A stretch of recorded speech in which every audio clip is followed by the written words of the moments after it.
What's the most you'd pay for a carton of eggs? $3? $4? What about $10? The near $14 billion shell egg market in the US has all kinds of terms. Organic, cage-free, free-range, pasture-raised. But there's a company that feels one is the most vital. When I first got into the business, I heard the terminology all the time. An egg is an egg is an egg.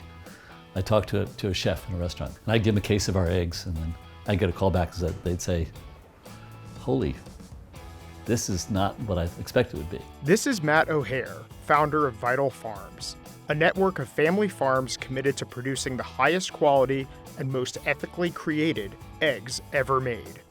Today, it is the largest pasture-raised egg brand in the US, sold in close to 24,000 stores.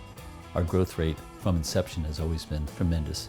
The model that I envisioned at the very beginning was very similar to the model we have today, which is to teach farmers how to humanely raise laying hens in an environment that is really good for the hens and good for the farmer. To pay them extra for that and to produce an egg that was never been done before on a national scalable level. There are three numbers to look out for in this story.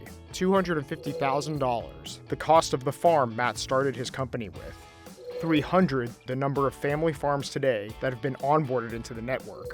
And $465 million, the company's projected net revenue for 2023. I think people want to know where their food comes from because it's the most intimate thing we do with our bodies. It's not sex, it's food. Here's how what started as merely 20 Rhode Island hens on a 27-acre farm grew to the second largest egg brand in the United States at retail. This is Founder Effect. From the time I was 8 years old, there was never a question in my mind that I wanted to be in business. I think I calculated at one point, at this point in my life, I've started about 50 businesses of some sort or another, large or small. A self-proclaimed serial entrepreneur, Matt O'Hare has started everything from a carpet cleaning business to a travel company. He even tried an egg farming business in the 80s prior to Vital Farms. Then, in 1984, he met John Mackey, the founder of Whole Foods, through a friend. And he was like a mentor to me as Whole Foods grew and I was in different businesses. I loved the way he operated his business and how different it was than my methodologies at the time, which was really more money focused. In 2006, John published an essay on the Whole Foods website titled Conscious Capitalism. The essay highlighted the movement that businesses should serve all significant stakeholders, the customers and consumers, but also the farmers, the suppliers, the environment, and the shareholders. It starts with the idea that a company should have a higher purpose than just making money. And the analogy, which I find very illuminating, is that a company exists no more to make profits than a human exists to make blood. We don't wake up in the morning saying, let's get to work making blood, but yet if we don't, we cease to exist. So the profits are critical, but they're not maybe the unifying theme that motivates people to get on board. There needs to be a higher purpose than that. And for us, that's improving the lives of people, animals, and the planet through food. The first seed had been planted. Matt decided that the next company he was going to build would follow this conscious capitalism model. It would prioritize long-term sustainability for its creators and its consumers. I thought, wow, that's a different way of running a business. And it takes the pressure off of the exit and trying to get rich and really puts the focus on those important stakeholders. And I was really inspired by that because I was always focused on the exit, always focused on how I could make money. Matt already had prior experience with egg farming. So in 2007, he thought he'd take his new outlook in mind and give it another shot. This time in Austin, Texas, and this time with a bigger goal in mind. I started with 20 Rhode Island Red hens, which were basically for our own consumption, the eggs that they produced. I bought them at the feed store and brought them home, and they all had names. Every one of them was named after a 1950s sitcom female. Chickens are sentient beings. I mean, they have personalities. They get upset, they get mad, they get happy, they get sad. And I've seen all those emotions in a hen and a chicken. And to take these sentient beings and shove them into a cage was horrible. And we also found out that when you get them out of the cage and put them on a pasture, that they were happy, they make a different sound, and also magically they produced a much better egg, which I was really excited about because the yolks were different, They were thicker, they were darker orange, and they tasted so much better, which was a magic combination. Matt began selling his eggs to local restaurants and farmers markets, all at a premium price. This is a practice they continue today, with a dozen eggs costing up to $10. At the time, I had to sell my eggs wholesale at $4 a dozen, and that was unheard of. It's more expensive to not torture an animal. To do the right thing is not always cheap.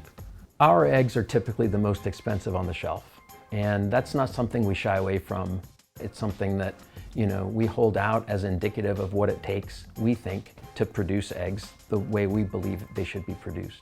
And we found that a lot of consumers are willing to pay that high price because they're looking for something that's pretty rare in this country, which is food from a food system that they can really trust. By 2008, Whole Foods began selling the company's eggs in the Midwest. It took off within Whole Foods early on. We got one region after another. And the way we expanded was not through relationships necessarily, but through the fact that our eggs were selling, and selling well within Whole Foods. The Whole Foods customer got us early on, and that was important because we're doing something that was totally different. Vital Farms began to slowly onboard more and more family farms to expand the network. Today, over 300 farms across 9 different states have joined in an area they call the Pasture Belt.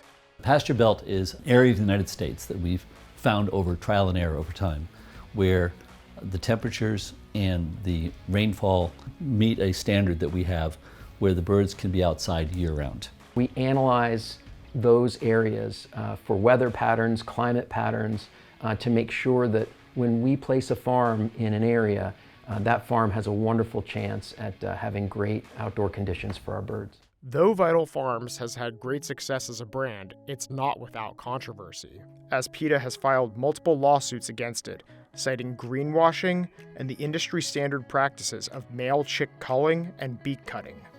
I think when you produce food from animals, either the animals themselves or food that's produced by those animals, you have to be okay with animals dying to make that possible. And there's nothing different about the eggs that we produce. We're very transparent about that. The truth is that no matter what eggs you're buying in the country, there are some ways in which we would like to see producing those products be made better in some way. Our focus is on improving the parts of the egg supply chain that we can really improve. And that shows up on our farms, on those 300 small family farms where our birds live what we believe to be a fundamentally better life than the majority of birds in this country do. Growth has been quick for Vital Farms, from 50 farms in 2015 to over 300 in 2023. However, both Russell and Matt want to be sure that too much growth doesn't ever negatively affect their products. The speed at which we grow is really governed less by the opportunity in the marketplace and more by our ability to execute well. And executing well for me means maintaining our high standards, making sure that what we do is sustainable for all stakeholders, including shareholders, which means profitable growth. It means high quality growth. Most recently, the company has onboarded 4 restorative farms for a new initiative called Restorative Eggs. These farms focus more on regenerative farming tenets to boost soil health. At $9.99, these are some of the most expensive eggs Vital Farms sells. They really are using new ways, or some might say very traditional ways of farming that work to improve soil health through reducing the amount of disturbance of the soil, the use of cover crops to ensure soil health and soil stability. And you can actually measure it in the bacteria content and the water holding capacity of the soil. It's a wonderful kind of back to the future approach that we think is increasingly becoming the dominant way of farming in this country. Sales overall have grown staggeringly for Vital Farms over the years. The company's revenue has grown an average of 35% every year since 2015. In the summer of 2020, the company went public. By the end of 2023, Vital Farms is expected to bring in around $465 million. We've grown to become the second largest egg brand in the United States at retail, and yet we're still only maybe 5 or 6% of US retail sales of eggs. And so it feels like we're still very much the startup in that space, and we have a lot of runway to continue to expand and grow and bring our products to more and more households. At the same time, our purpose is to improve the lives of people, animals, and the planet through food.